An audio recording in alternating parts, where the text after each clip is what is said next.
everyone, it's about time you get in your seats, especially you. I know it can be very difficult to find a seat in here. There's so many to choose from. But I get it. You've got a lot on your mind. We all do these days, running from place to place, living by the clock. There's just never enough time. You hear it all the time. See, there's that word again. It's said all day, every day, maybe next time, we're out of time. Time is of the essence. That's what pretentious people say. Parsley, sage, rosemary, and thyme. I mean, we barely have enough time to come to the theater. How many times did you use the word time today? What time is the show? What time are we leaving? It's almost time to go. Will it at least be good this time? Well, we cannot guarantee that, but we can guarantee we won't waste any of your time here today. You want to get in and get out quickly so you can go home and post what a great time you had tonight.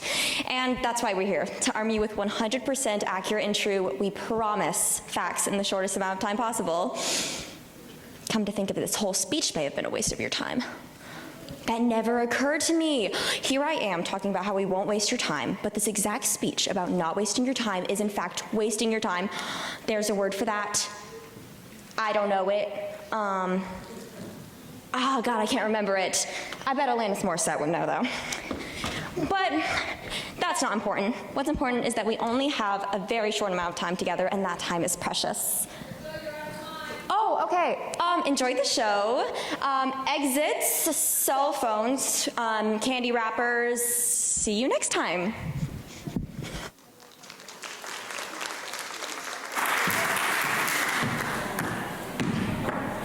Esteemed guests, amateur historians, Regudging field trip attendees, prepare to witness history. I, of course, need no introduction. I said, I, of course, need no introduction. We got this.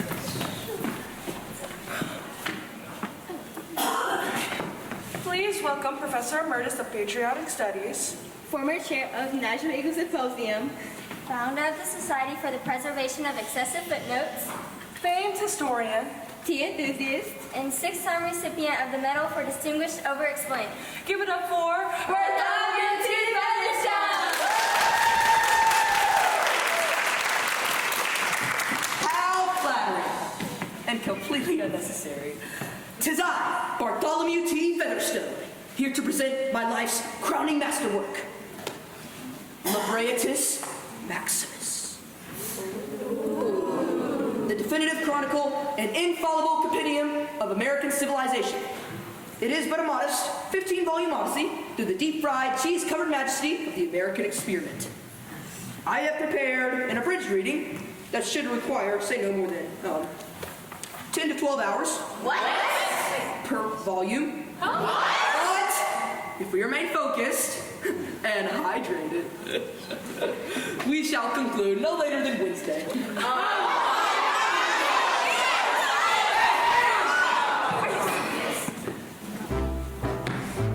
In the grand, glittering firmament of humanity, there arose a misty continent, not yet conscious of its destiny.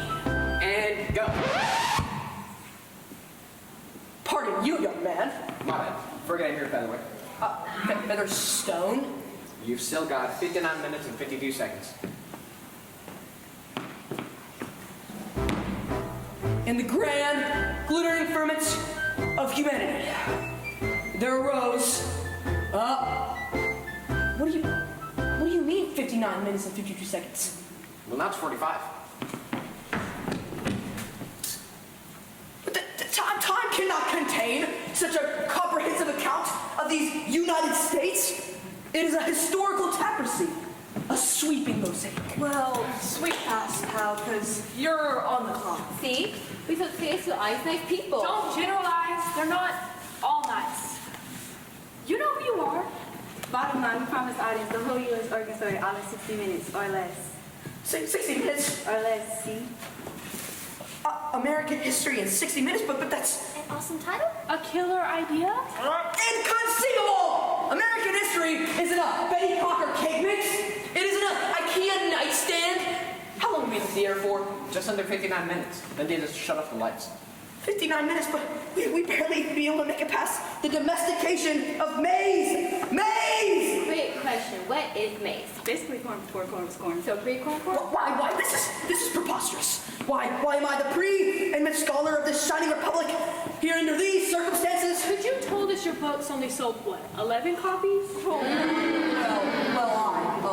And didn't you say that senior center canceled all your lecture series due to snoring and dying? I suppose that, Because you told us you weren't the complete failure, your X3 lies and go to retriever believe you are?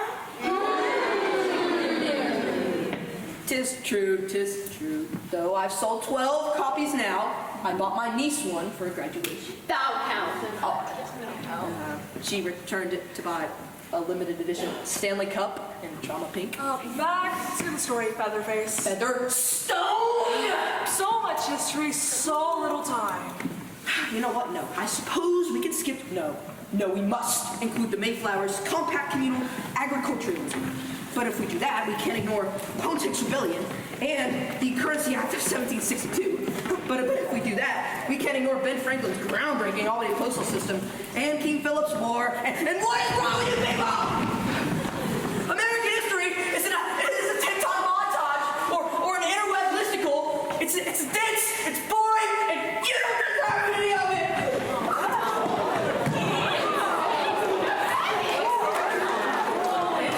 So, what now? Well, the clock's still ticking. Can we do the show without it? But Feather Dude took his books. Like you were gonna read them. Hey, don't freak people. We've got Wikipedia. No, we don't. We stick our phones in a time lock safe, remember? Because someone gave us the 30-minute speech about purity of the live moment. But the greatest Wi-Fi signal is human connection. Calm down. Feel me, Featherbutt, okay? We took history classes right. So that's even inside and stay awake. I mean, I guess we went to that museum at one time. And I read Hamilton twice. I'm basically a historian. See, we can do this. Where would we even begin? Where all history of America begins. The most logical and least problematic beginning of all.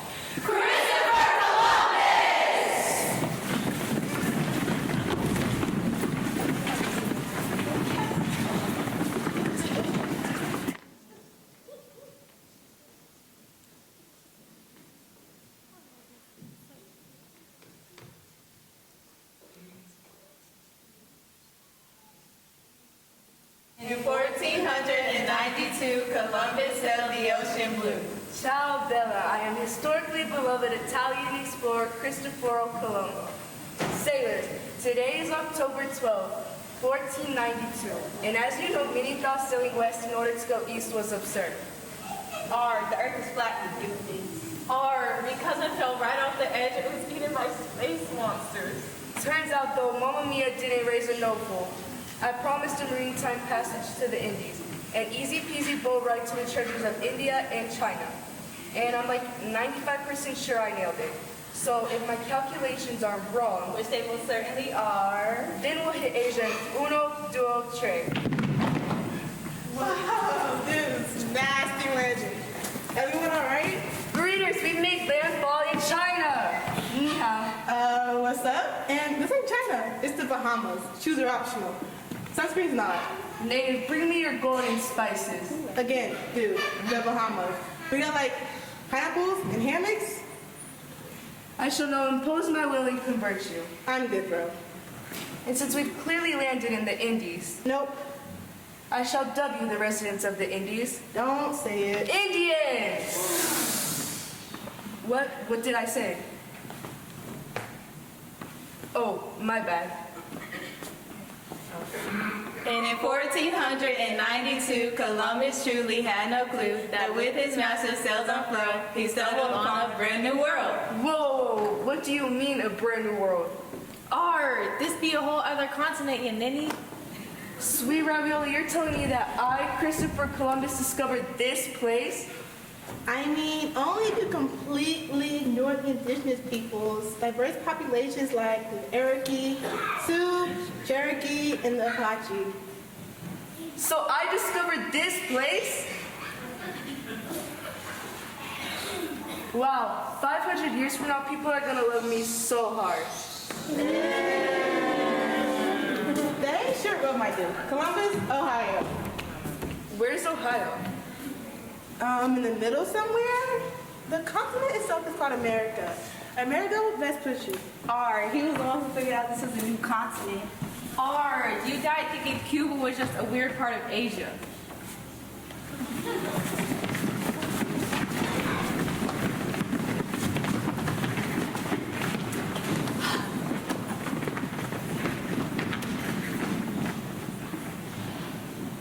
Pretty soon, all of Europe began busting down America's doors like it was Black Friday. The French said bonjour and took Canada, The Spanish said hola and snagged Florida. and the Dutch said, anybody speak Dutch? Well, the Dutch said, forget about it, and built New York City. Meanwhile, England kept striking out in the colonies. Roanoke up went poof, Jamestown was a bust, but then, in December of 1620, a bunch of stuffy religious separatists landed near Plymouth Rock. At last, brethren, America. Is it just me, or hath Providence turned down the sun? Yea, verily. And how my belly doth rumble.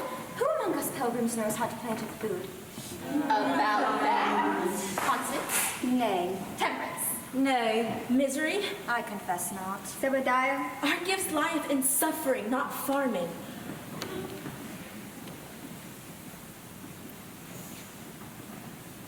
The Massachusetts winter was brutal. Ice storms, snow, not a single 24-hour Dunkin' Donuts. By springtime, half the pilgrims had died.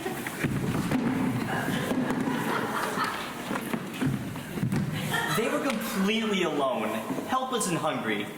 Also, about 40 miles south of where Boston would soon be. Yo, Tommy, did this chatterhead just say Boston? Luckily, the locals were there to help. Yo, Tommy, someone parked in the harbor, and they're wearing wicked red hats. Looks sharp, don't it? The buck of a gate's in. Wicked stuff. Good sir, dost thou bear substance? Yo, Dan. Donna, get back, yo! What's it, Daddy? For Pete's sake, get the pot Betty and that leftover ziti from Cousin Mikey's christening, would ya? Thou art most kind. And very loud. So, what's with all the dead pilgrims? They recounted their stories to the New England locals. Oh, wicked harsh, bro. And the locals showed kindness, sharing their knowledge with these strangers. You know, how to build, how to fish, how to plant maize. Prithee, what's maize? Basically corn. Corn? Yeah, corn before corn becomes corn. Like pre-corn, bruh. Thou speaketh in riddles. And so, it was that America began to take root. And it happened in 1621, you know, when they, perhaps on the fourth Thursday of November, you know, when they all got around, watched a few football games, and tried to feast for the giving of thanks. Thank thee for the venison and for the sweet potato casserole with mini marshmallows. And thanks to thee, Conscience, for this cute little pan-tucchiato. It's freaking adorable.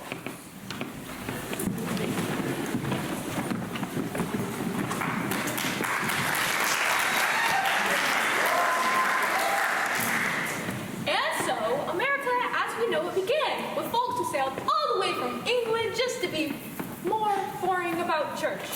They survived disease, starvation, frostbite, and an utter lack of seasoning. Over the next 150 years or so, the colonists toiled hard.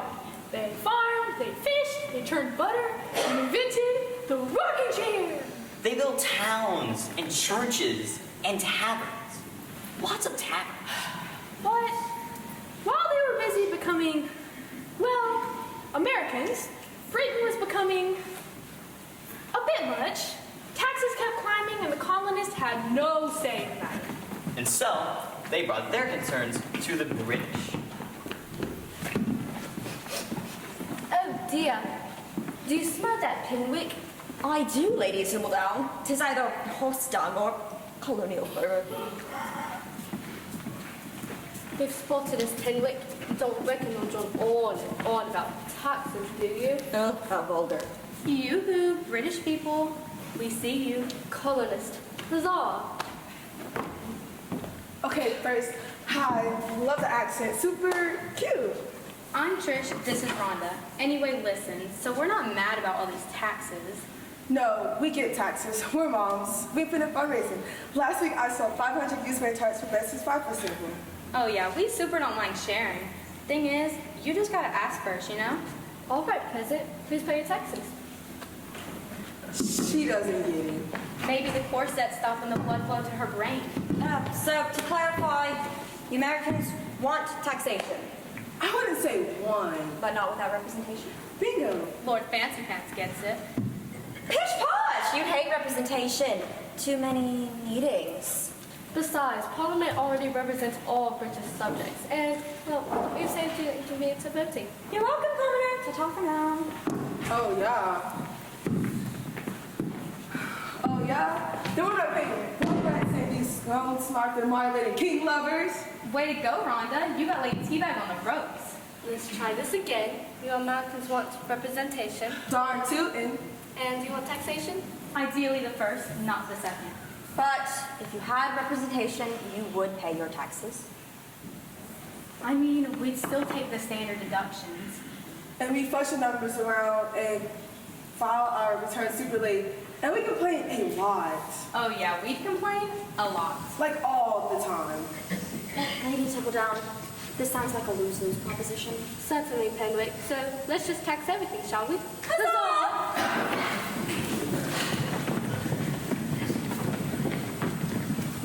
And tax they did.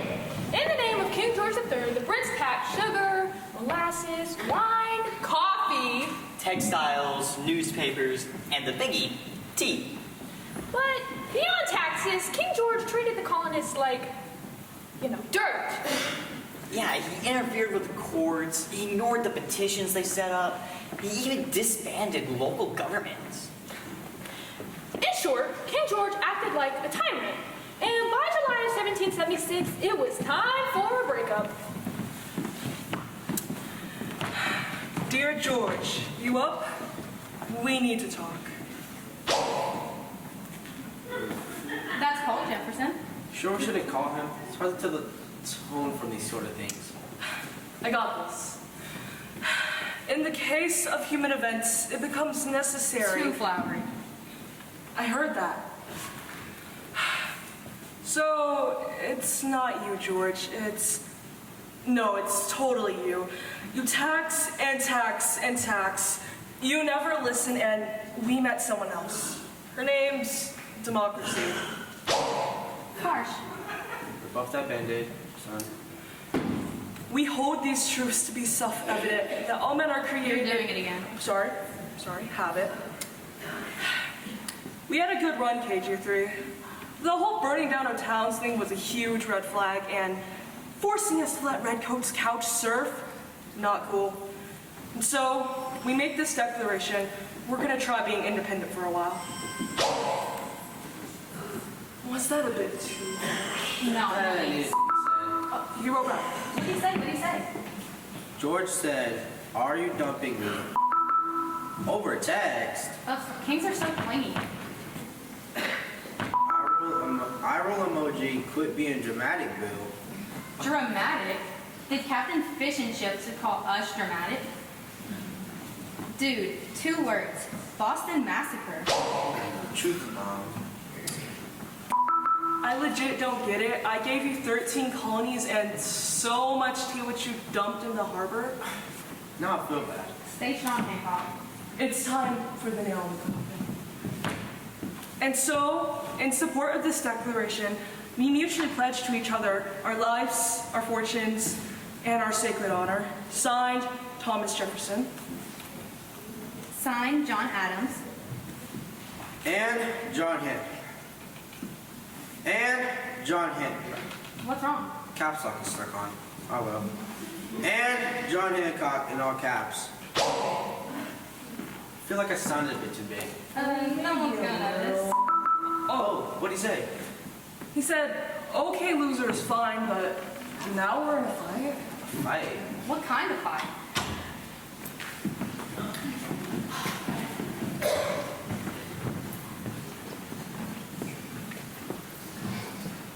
And this wasn't just any fight. It was guys, this is so epic. Everybody's backstage preparing for a full-scale Revolutionary War mega scene. We've got like a dozen or so redcoats practicing drumline choreo. George Washington's getting prepped for a full-speed gallop on an animatronic horse. Somebody's even bedazzling bayonets. Plus, we have a fog machine, a bald eagle drone, and, don't ask, but we've got Betsy Ross's wig. It's 6 feet tall and rigged with live pyrotechnics. I'm psyched. You psyched? I'm so psyched. Guys, What's that, timekeeper? so I'm keeping an eye on the clock here. Oh, we are good? You want the truth? No, lie to us. Oh, then you've got plenty of time for a full-scale rotacular. Hours, really. Carry on. Whoa. Wait. Hold on. Timekeeper. How are we really doing? Oh, we're way behind. What? Whoa. That's like normal minutes? Usually it's in British time? Daylight savings. Or even the Gregorian calendar? Can't we just rewind it? Can't rewind time. So plan B then. We have a plan B? We do now.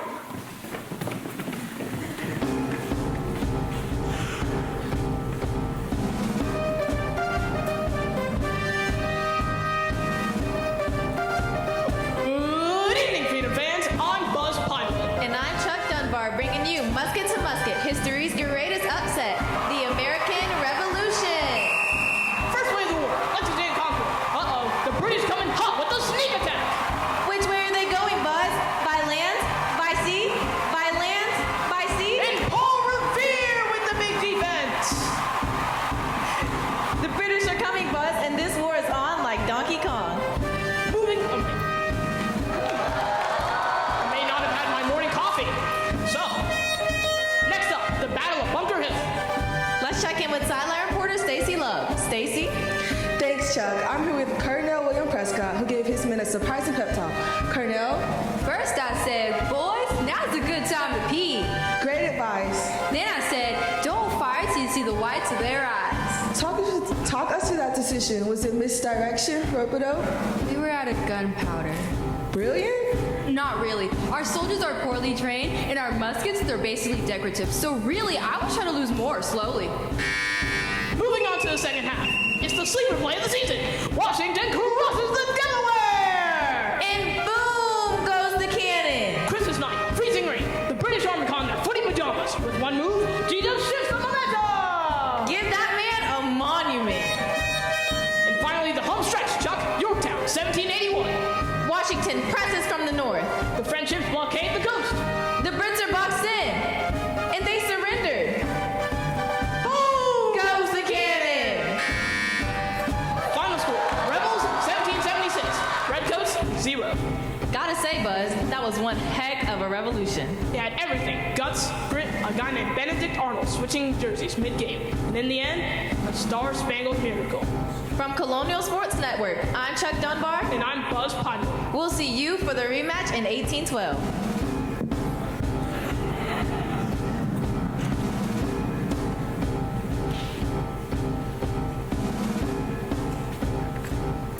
Now, winning a war was one thing, but starting up a whole new country, that's a bit of a heavy lift. 13 colonies, 13 million opinions. So, obviously, writing up rules for this new government was not easy. To dramatize this, please welcome Father of the Constitution and the sixth President of the United States, James Madison. You are too kind. Greetings and salutations. And although there were 13 delegations, since we can't keep all of you here all night, we're just going to simplify it down to 2. Our largest colony, Virginia. Well, I do declare the Commonwealth of Virginia, home of tobacco, horses with trust fund, and General Washington greets you with a fine how do you do. And the smallest colony, Delaware. Hi, we're Delaware from insurance companies. Welcome, gentlemen. Let us now proceed to the task before us, enshrining onto parchment laws to a unified nation. So do we all agree to the strong central government? Indubitably. A written constitution. Most emphatically. Checks and balances. Without quarrel, sir. Regulation of interstate commerce. If I had a belt, I dare say Virginia would ring a ding ding and a righteous approval. Delaware? Sure, whatevs. Excellent. Next, my esteemed cousin Toby has a proposal for the election of president. Okay, hear me out. What if we don't let normal people actually vote to elect the president? Why not? Are you serious? Because the normies are idiots, right? But see, here's the thing. We let them think they're gonna vote. They go into the booth, they write down, let's see, I don't know, George Washington, Zendaya, or, I don't know, Lego Batman. But that vote chooses someone else, and it's their job to go over there and vote again for president. And we call those the Electoral College. Now, I know what you all are thinking. Cousin Toby, this plan sounds awesome. But do we really have to let the electors choose who they really want to vote for? Absolutely not necessary. I mean, I don't even know why I said that myself. I mean, because it all makes sense, right? No. Oh, shut up. It's genius. Okay, that's my time. Cousin Toby, out! Was that even English? And motion approved. On to the final item of business, which should really take 2 minutes top. Oh, you mean representation thing? I hardly believe we have to discuss this. Oh, you mean how many reps each state gets? Good guess, Delaware. As a proud Virginian, a state person with human beings, I perceive representation by population. We do most of the briefing, so we should do most of the deciding. It's only fair, sirs. We shoulder the most taxes, plus the finest minds hail from Virginia. Washington, Jefferson, me. We're good. It's not Virginia's fault you're small and boring.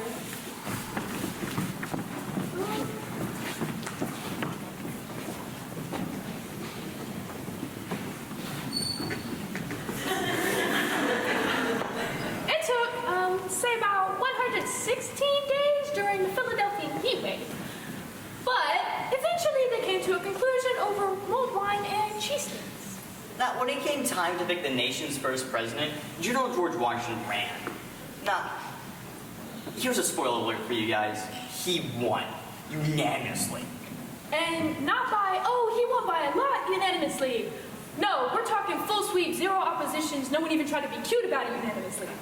Now, you may be asking yourself, why did George Washington win? Well, it's because he's George friggin' Washington. That's why. He had gravitas, humility, and cheekbones that could split firewood. Hello, future voters. I'm Kelsey. Thank you for taking part in this 1789 political party group. Here's how this works. You'll watch real political ads about George Washington to give your feedback. Let's begin. It was a quiet orchard. The birds were singing, the cherries were ripe, and then he arrived. I cannot tell a lie. Cherry tree, time to die. But I have so much fruit left to give! No! It was our no good neighbor Clyde, wasn't it, George? That fan-topping pie-making thief? I shall avenge his thumb, Cherry. It just as will serve. I love mood. I did it, Dad. Wait, what? I killed Cherry. It was me. You, George? You cut down Cherry? I cannot tell a lie. But it was me. But you're 6. I cannot tell a lie. George Washington. Honest, relentless, unstoppable. Who will he tell the truth to next? Okay, first impressions. Honestly, a 6-year-old with that much accountability, I'm in. He can fast without blinking. That's my always tax policy. But just to push a little, he chopped down a living tree while delivering a death penalty. With conviction. Yeah, that's rare. If he governs like he thinks that, he's got my vote. Cool. Let's play the fun. We've all heard about Washington's gritty teeth. Quaint, right? Massachusetts, I'm here to tell you, it's a myth. The rawest and county. The truth, human. I'm not going to vote for the guy, but when the president opens his mouth, shouldn't we know what's in there?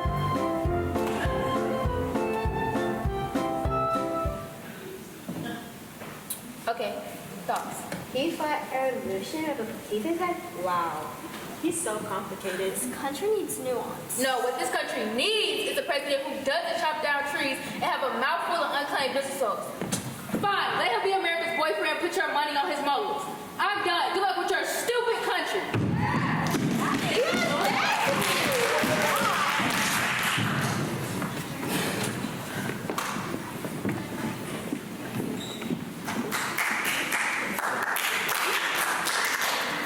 So, Washington defended the presidency for, 8 years. No kings, no Sophie obsessions, just the quiet confidence that whispered, yo, boo, I got this. Oh, wait, and the country kept growing. But as we expanded westward, though, there was a tiny problem. We needed to buy New Orleans from the French, and when we went to make a deal with Napoleon, he surprised us with a wild offer. First up in the old shark bucket, a European tyrant with a mountain of debt, very specific complex. Bonjour, yellow sharks. Je m'appelle Napoleon Bonaparte, ruler of the French Republic and wearer of the very large hats. I come to you because I am, how do you say, a teensy bit short on cash. You're also a teensy bit short on height, am I right? Hardy hard. Napoleon is short, man. Never heard that one. Very funny. What do you have for us, tiny man? Mon ami, for a mere 15 million American dollars, I offer you the Louisiana Purchase. 828,000 miles of premium real estate from the Mississippi River to the Rockies. Nice? No? Are you crazy? Your valuation's tres cuckoo, but pardon my French.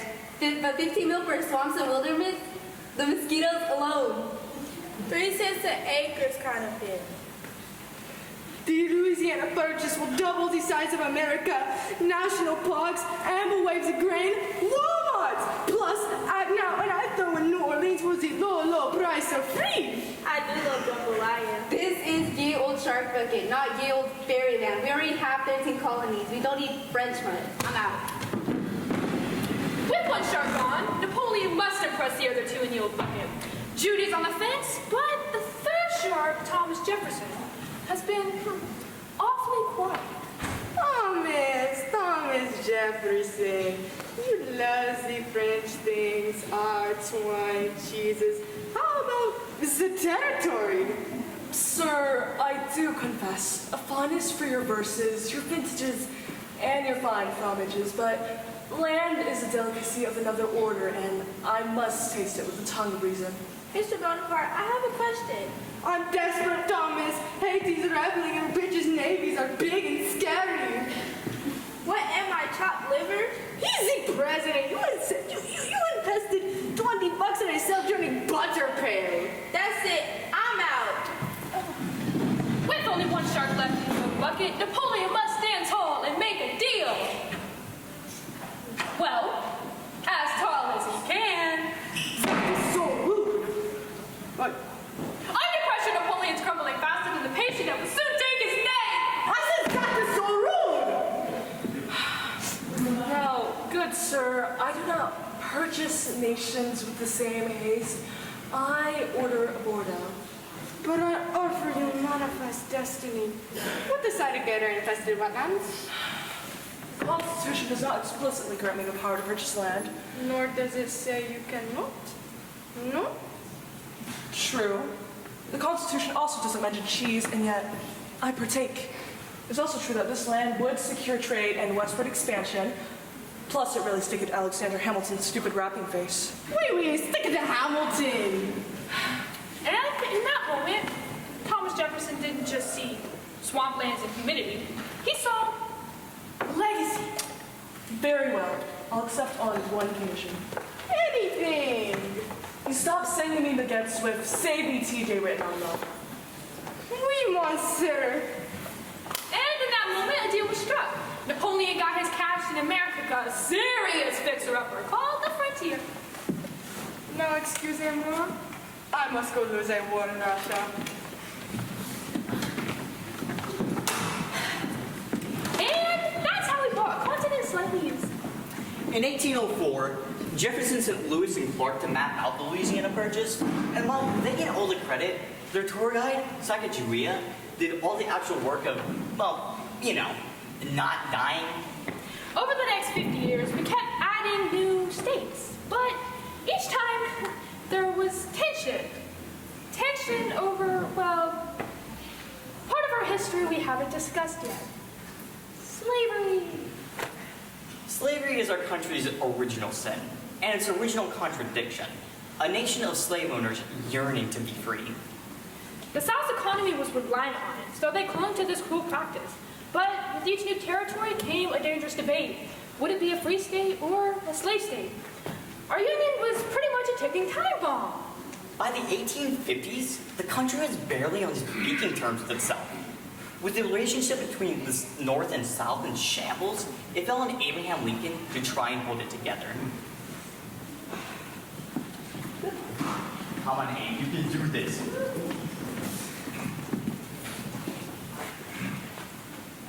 North, South, I want to acknowledge the courage it takes to return to this space, especially with all the cannon fire last time. Bless your heart, Mr. Lincoln. Thank you. We all just want to preserve this union. South, was that a pretty passive-aggressive ha I just heard? Was it? Was that passive aggressive? Was it? Was it now? Something you'd like to share? You know there is. When she says preserve this union, what she really means is I love you, my southern fried biscuit, and I'll change everything. That's not true. I adore your birches and your barbecue and those cute little umbrella things you bring at picnics. Parasols? Parasols, so dainty. Thank you, my little Yankee Doodle dumpling. It's just, why are you so judgy about, well, you know, slavery? Bingo. Well, because slavery, it's terrible. It's immoral. It's practically unhuman. North. I said don't tread on me, and now you're treading all over me. South. Let's all just take a deep breath from the lower Mason-Dixon. Let's try using I feel statements only. Okay? North? Well, I feel sad. Why don't you just pack up your banjos, your many, many banjos, and you just ascend? Are we getting somewhere? That stings. Huh? South? I feel cornered. Like, if I had to admit that I was wrong, I'd have to admit that I've always known that. Very good. Well, I feel like you're an idiot. Owning people has always been horrific. You're such a hypocrite. You love my comic book pretend you don't know where it comes from. North, South. Think of your children. In fact, I invited one of them here today. Oh, Texas, come on in.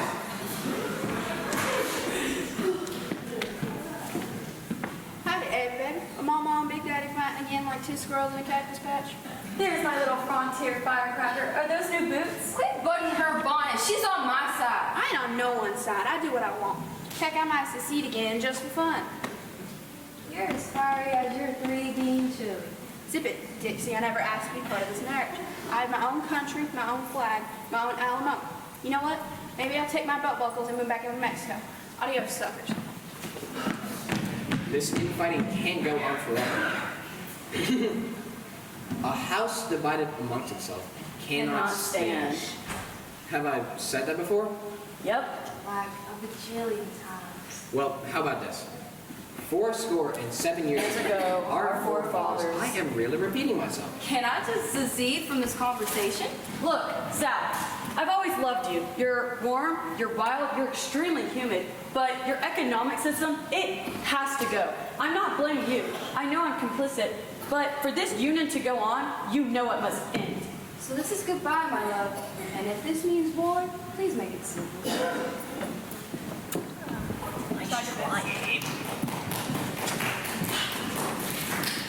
Well, the Civil War was really anything but civil. Well, in the end, the South lost and was forced to give up slavery, and the country slowly healed. The Union grew prosperous, trading as log cabins and hoop skirts for factories, fortunes, and a truly alarming number of mustaches.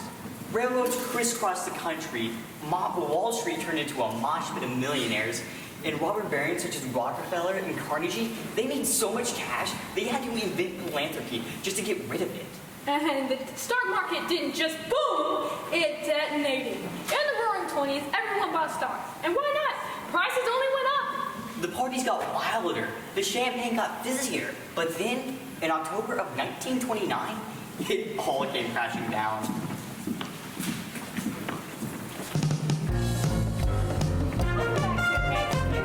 It's quiz show.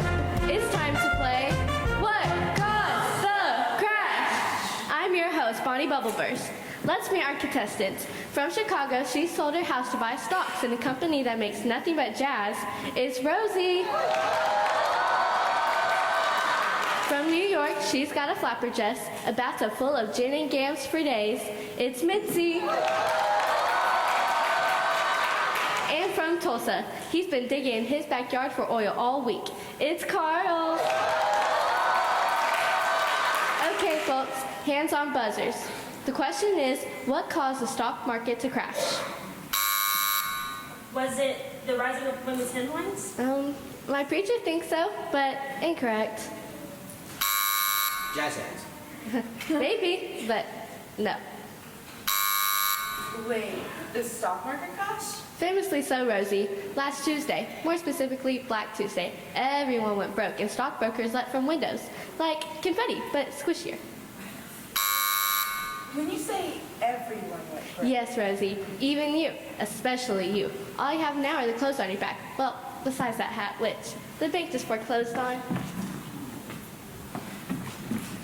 Back to the game. The question is, what caused the crash?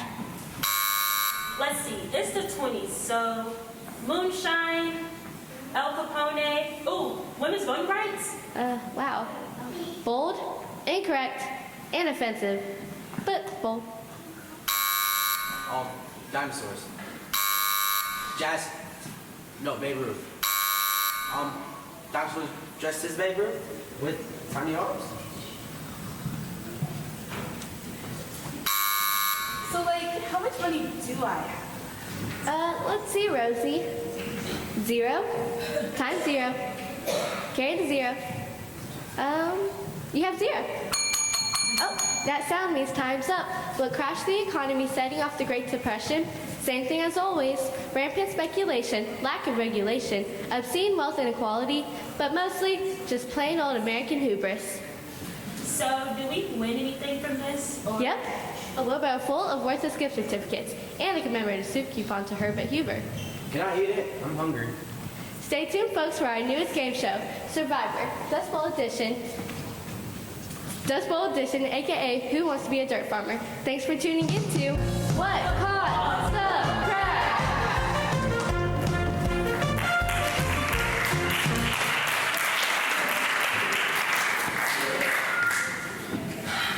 And so, our nation plunged into the Great Depression, which people were depressed greatly.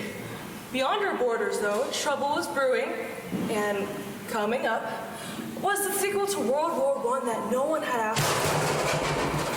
What was that? Someone's been behind stage, is that?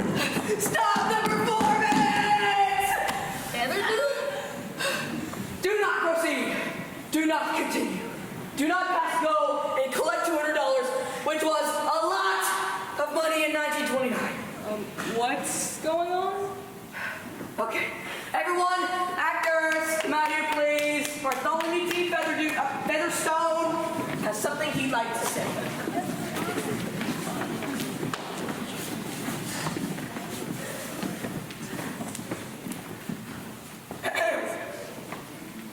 I stormed out in a righteous Tweety puff, but it turns out I was wrong.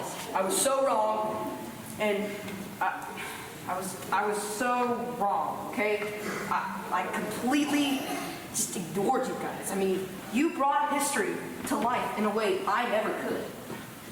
It was messy, sure, but it was yours. And unlike me, you didn't need footnotes or bibliography. 28-letter words to describe what the First Amendment was preemptively protecting against, which, by the way, was anti-establishmentarianism. It was messy, sure, but it was yours. And you did it. You brought history to life in a way I never could. That's Thank you. very kind of you, but why did he stop the show? Oh, I'm not here to stop you. I'm here to warn you. About what?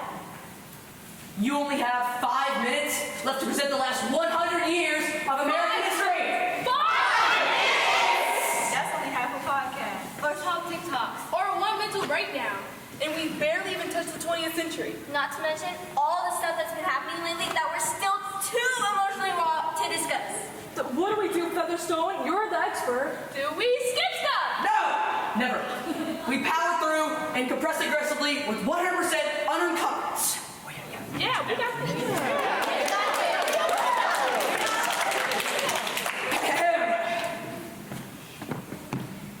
Bring out the trunk.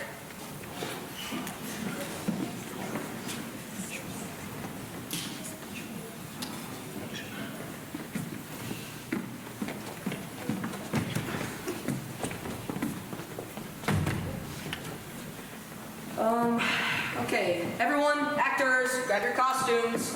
From now on, it's a sprint, a historical hurricane full of moonshots, trauma, and distinctively American processed foodstuffs. What about nuance? No time. There's a context? Unnecessary. What about historical accuracy? Just every 30 seconds, just shout allegedly. Families and kids, students and skeptics, strap yourselves in for the final leg of our mad dash through time. We give you the last 100 years!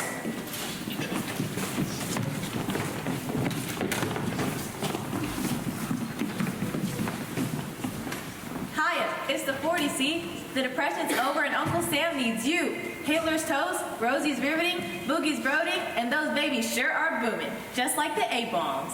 Uh-huh. So, 40s, any updates on women in the workforce after the war? Look, swing dancing. Gee whiz, Pops, it's the 50s. I sure love driving movies, poodle skirts, Leave It to Beaver, pet rocks, and of course, accusing all my friends and neighbors of being communists and Pinko-Russian spies. Got a good question, dude. Like, what's a pet rock? It's a little rock, and you treat it like a pet, and you buy the box for $23 in today's money. Oh, now that I hear it out loud, I feel pretty stupid. Peace and love, baby. It's the groovy 60s. Tie-dye shirts, the civil rights, the Beatles, the moon landing. Also, psychedelics, man.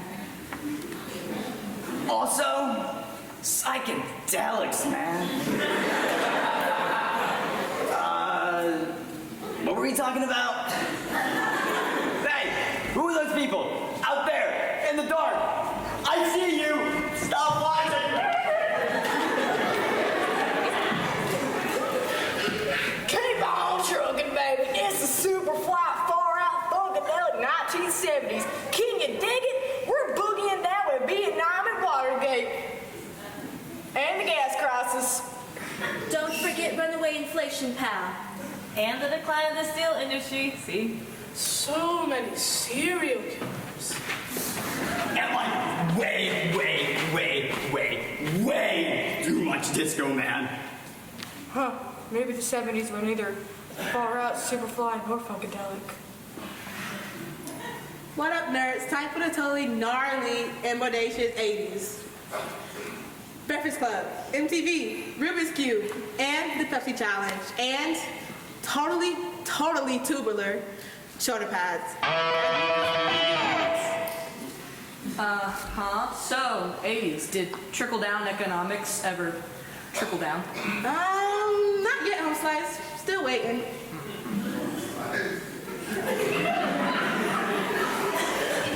Oh man, I'm just about to get the high score too. Man, this sucks.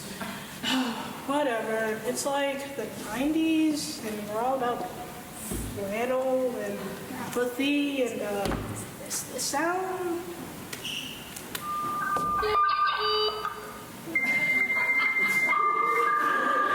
Remember that? If not, ask your parents. It's called the internet, and you're welcome. 21st century, you're up. Hi, I'm the 21st century, and I don't really know what I'm supposed to say.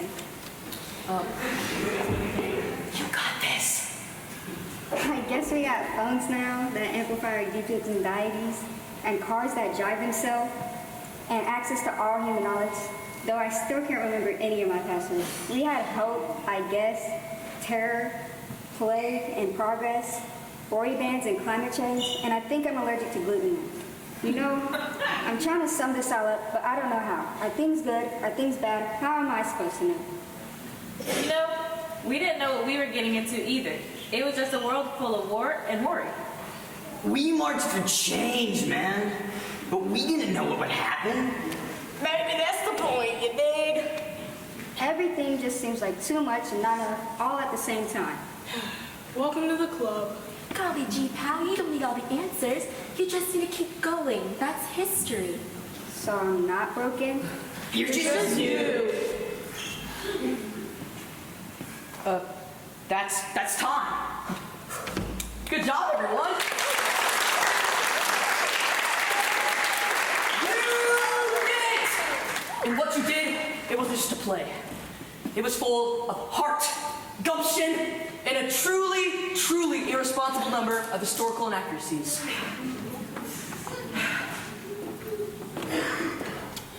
And maybe in the end, we're all just like the nation, or the history of our nation. Loud, brave, ridiculous, beautiful, and somehow, against all odds, still being red. Well, friends, I love it. But like I said, we are completely out of time. We should say goodbye and end the play before they just shut off the lights mid-sentence and... Oh wait, what?